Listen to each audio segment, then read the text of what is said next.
But first, Marissa Alter joins us with the emotional toll this is taking on Sandy Hook families who have to relive the horror of what they went through almost a decade ago. Marissa? Roxanne, anytime there's a school shooting, it brings back a flood of emotions for these families. But with this one having so many similarities to what happened at Sandy Hook Elementary School, it's even more so. The images of anguish and terror from Uvalde, Texas, achingly familiar to the families of 26 students and staff members gunned down in Newtown. And I had flashbacks watching the parents waiting for hours to hear whether their children were going to be found alive, hoping against hope. And people said that after Sandy Hook, with 26-year-olds and 7-year-olds dying and 6 educators, that would be rock bottom. And yet here we are again. 2,000 miles away and 9.5 years later.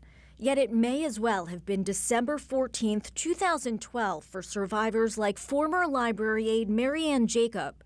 That day she huddled in a closet with 18 9-year-olds and 3 colleagues. Yesterday, I was right back in that closet, remembering the fear and horror we experienced, trying to be brave for the kids we were with, while we were more frightened than we'd ever been in our lives. Today, she's reliving the trauma of Sandy Hook and sharing the pain of a new community now forever changed. Please know you're not alone in your grief. Unfortunately, we know.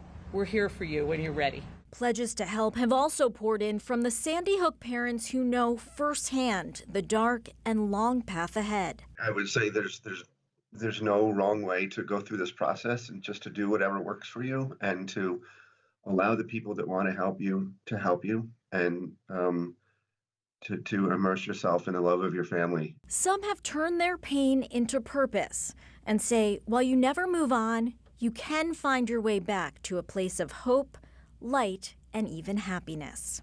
It's possible. Sure as heck isn't easy, but I have a surviving son who I love with my whole life. He brings me joy, and doing something to honor Dylan, to prevent other families from feeling this, as many as I can. I wouldn't say that brings me joy, but it certainly brings me purpose.